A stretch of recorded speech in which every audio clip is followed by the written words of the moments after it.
Good morning, students. Today we are having another topic that is leverage analysis.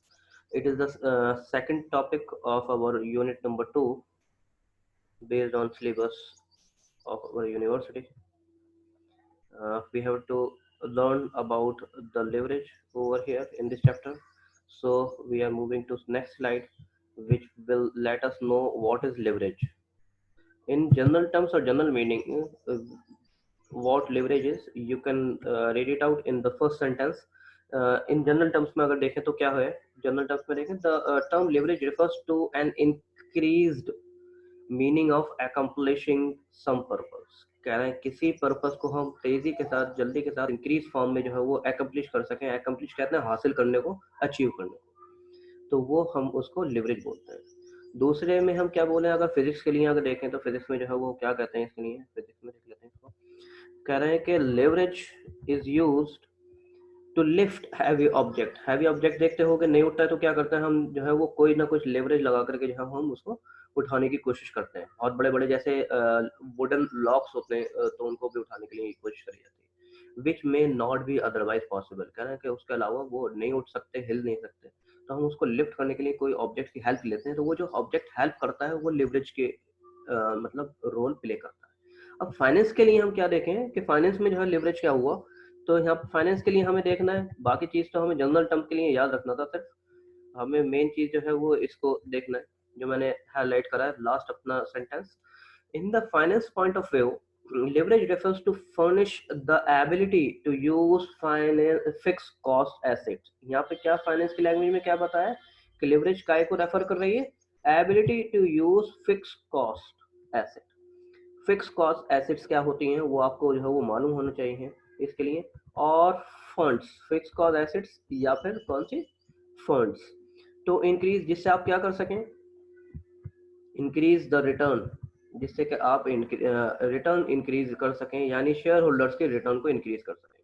Fix cost assets क्या होंगी, fix cost assets वो होंगी जिससे कि हम अगर कुछ हमारी एसेट्स हैं, फॉर एग्जांपल, फॉर एग्जांपल हमारे पास कोई मशीन है, हमें मालूम है कि ये मशीन की कैपेसिटी जो है वो एक दिन की 10,000 यूनिट प्रोड्यूस करने की है, लेकिन हम उस मशीन को यूज कर रहे हैं और सिर्फ 7,000 यूनिट से हम उसमें प्रोडक्शन ले रहे हैं.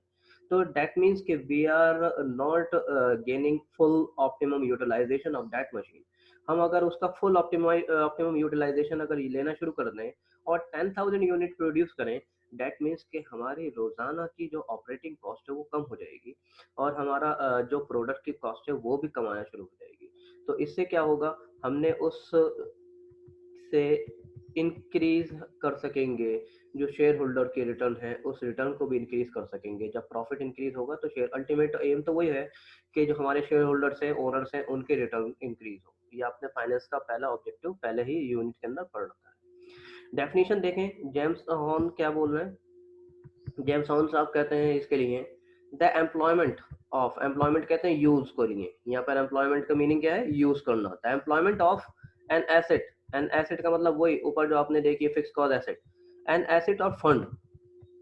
कभी कभी हम पैसे का भी पूरा पूरा यूटिलाइजेशन नहीं करते हैं. आपको मालूम है कि पैसा हमारी जेब में है, लेकिन हमने जो था उस पैसे से जो था वो फुल यूटिलाइजेशन नहीं करना. हमने उस पैसे में जो था वो सिर्फ, हम मान लो कि हमारे पास 1 करोड़ रुपीज रखे हुए हैं और हम कैपिटल के तौर पर हम सिर्फ यूटिलाइजेशन उसमें जो है वो 50 lakhs का ही कर रहे हैं. डेट मीन्स कि बाकी के कैपिटल रखे हुए बेकार जा रहे हैं. तो हमें उस कैपिटल का भी यूटिलाइजेशन पूरे ऑप्टिमम लेवल पर अगर हम करेंगे तो भी हम इंक्रीज कर सकते हैं अपने शेयर होल्डर्स के रिटर्न को.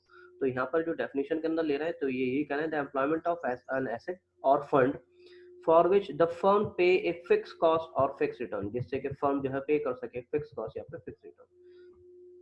नेक्स्ट डेफिनेशन एक और मैंने ले रखी हुई है, दूसरी डेफिनेशन है जे.ई. वॉल्टर की. वॉल्टर साहब इसमें क्या कहते हैं, वॉल्टर साहब इसमें कहते हैं, लेवरेज में be defined as percentage return on equity. Leverage क्या है, जो परसेंटेज रिटर्न इक्विटी पर मिल रहा है, and the net rate of return on total capitalisation, on net return on the total capitalisation. जैसे कभी हमने बात करी थी कि टोटल कैपिटल जो हमने लगा रखी है, टोटल कैपिटल जो हमने लगा रखी है उस पर क्या रिटर्न आ रही है और शेयर होल्डर की क्या रिटर्न है, दोनों अलग अलग चीजें हैं. आप लोगों को पता होना चाहिए कि जो हमने शेयर होल्डर की जो रिटर्न है और जो टोटल जो बिजनेस के अंदर कैपिटल लग रखी है उसका क्या रिटर्न है, उसको हम जो है वो कहेंगे लेवरेज। एक और डेफिनेशन है एससी कुशल साहब जो है बताना है इसकी। Leverage is used to describe a firm's ability to use fixed cost bearing asset. Fixed cost bearing assets का एबिलिटी को कितना यूज कर रहे हैं वो उस चीज को डिस्क्राइब करना, बताना, समझाना जो है लिवरेज कही जाती है। फिक्स कॉस्ट बियरिंग एसेट्स या फिर कहना है फंड्स को, यही ऊपर से हमने देखा, यही दो वर्ड्स जो है ऊपर से चल रहे हैं, फिक्स कॉस्ट बियरिंग एसेट्स या फिर फंड्स, ये चीज दोनों ही चल रही है। To magnify the return to its owners, जिससे कि हम क्या कर सकें, हम रिटर्न ओनर्स के रिटर्न को इंक्रीज कर सकें, बढ़ा सकें, उनको ज़्यादा से ज़्यादा शेयर होल्डिंग का पैसा रिटर्न के तौर पर दे सकें। आगे इसके जो देखेंगे लिवरेज के, हम देखेंगे टाइप्स। लिवरेज के टाइप्स क्या हैं इसमें। Leverage can be classified into three types. Leverage जो है वो थ्री टाइप से जो है वो क्लासिफाई होती है। First one is operating leverage. आज हम जो टॉपिक जो लेके चलेंगे वो ऑपरेटिंग लिवरेज में पूरा पढ़ेंगे। Second one is financial leverage, and third is combined leverage. We are having three leverage over here: operating, financial, and combined. Combined leverage को composite leverage भी कहते हैं, इतना आप ध्यान रखिएगा। combined leverage को composite leverage भी कहते हैं। ये जब मैं combine पढ़ाऊंगा तो उसमें दोनों नाम लिख के आपको दिखेंगे, तब आप इसको तब भी याद रख सकते हैं। फर्स्ट वन है हमारे लिए ऑपरेटिंग लेवरेज, तो आज हम ऑपरेटिंग लेवरेज के बारे में ही पढ़ेंगे। ऑपरेटिंग लेवरेज क्या होती है, कह रहे हैं the leverage associated with, associated कहते हैं जुड़ा होने को, लगा होने को। लिवरेज जो जुड़ी हो, किससे जुड़ी हो, विद इन्वेस्टमेंट एक्टिविटीज। की एक्टिविटीज से जुड़ने की बात करी हुई है, इन्वेस्टमेंट एक्टिविटीज से जुड़ने की बात करी गई है।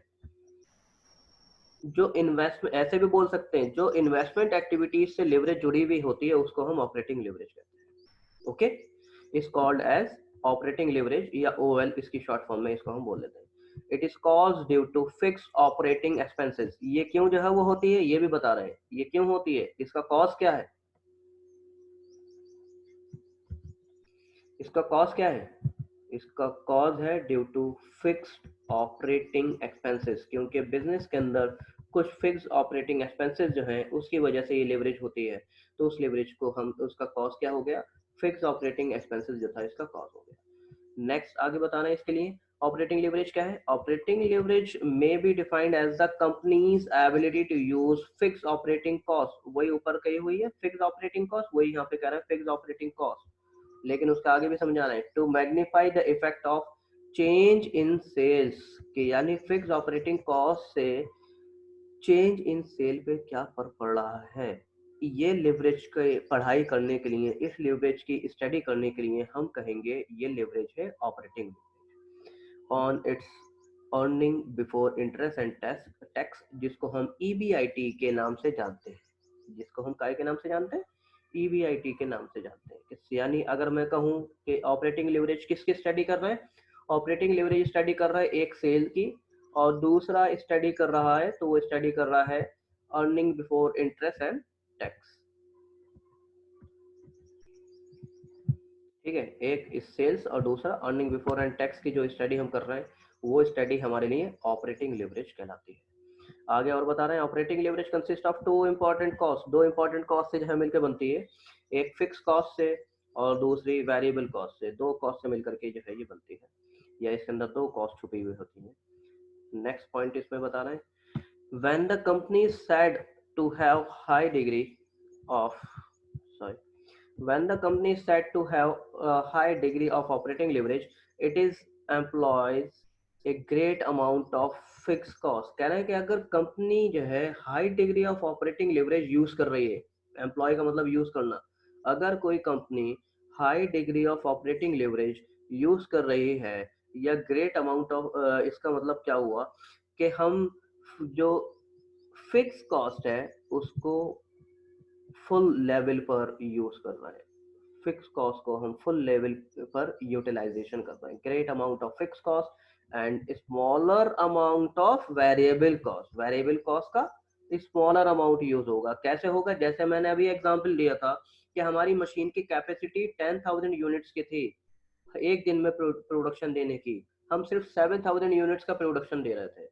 तो अब हमने क्या करा, मशीन को उसके फुल क्या कहते हैं यूटिलाइजेशन पर ले आए, और फुल यूटिलाइजेशन पर लाने के बाद हमने क्या करा कि हमने फुल 10,000 यूनिट्स का प्रोडक्शन लेना शुरू कर दिया। हम जब फुल 10,000 यूनिट्स का प्रोडक्शन लेना शुरू कर देंगे, तो बाकी के फैक्टर जो एक दिन में लग रहे थे, जैसे कि लेबर कॉस्ट, रेंट की कॉस्ट, ये चीज़ें या और जो उसके साथ अदर एक्सपेंसेस हैं, वो वैसे के वैसे ही रहेंगे। तो यानी हमारी फिक्स कॉस्ट तो हमने जो था वो फुल अमाउंट पर ले लिया, फिक्स कॉस्ट तो फुल अमाउंट पर यूटिलाइजेशन हो गया, लेकिन जो वेरिएबल कॉस्ट है वो वैसी के वैसी रहेगी, इसलिए उसको कह रहे हैं कि ये स्मॉलर अमाउंट में जो है यूटिलाइजेशन हो रहा है इसका। 10 लास्ट सेंटेंस है, दस operate degree of operating leverage depend upon the amount of variable cost structure. यानी डिग्री ऑफ ऑपरेटिंग लिवरेज अगर देखें तो वो काय पे डिपेंड कर रहा है, वेरिएबल कॉस्ट स्ट्रक्चर पर डिपेंड कर रहा है। नेक्स्ट स्लाइड की तरफ जा रहा है, यहाँ पे फॉर्मूला बता रहे हैं हमें, थोड़ा सा बस रह गया है। अगली स्लाइड में हमें फॉर्मूला बताया है कि operating leverage is equals to C upon EBIT. C stand for, OL stand for operating leverage, C stand for contribution, EBIT stand for earning before interest and tax. इसको ही दूसरी लैंग्वेज में हम अकाउंटिंग की language में operating profit भी बोलते हैं। ये आप लोग याद रखिएगा, जो और करके मैंने यहाँ पर लिखा है, हाईलाइट जो कर रहा हूँ। नेक्स्ट आखिरी टॉपिक हमारे पास ऑपरेटिंग लिवरेज से है, वो है डिग्री ऑफ ऑपरेटिंग लिवरेज। ये डिग्री ऑफ ऑपरेटिंग लिवरेज से क्या मतलब है? तो हमने सबसे पहले शुरू में जो था देखा था कि ऑपरेटिंग लिवरेज हमें सेल और प्रॉफिट का रिलेशन बताती है। तो डिग्री ऑफ ऑपरेटिंग लिवरेज जो है वो क्या है हो गई हमारे लिए, percentage of profit, percentage change in profit upon percentage change in sale. ये हमारे लिए डिग्री ऑफ ऑपरेटिंग लिवरेज हो गया। DOL मतलब डिग्री ऑफ ऑपरेटिंग लिवरेज। पढ़ के मैं एक बार बता भी दे रहा हूँ क्या लिखा हुआ है। The degree of operating leverage may be defined as percentage change in profit resulting from, जो यानी प्रॉफिट के अंदर जो अब चेंज हुआ वो कैसे चेंज हुआ, चेंज इन सेल, के सेल्स की वजह से प्रॉफिट में भी चेंज हुआ। तो ये सेल की वजह से प्रॉफिट में जो चेंज होगा, तो इसकी डिग्री को कैलकुलेट करने के लिए हम बोलते हैं डिग्री ऑफ ऑपरेटिंग लिवरेज, जिसका फॉर्मूला ये मैंने हाईलाइट करा है आपके पास।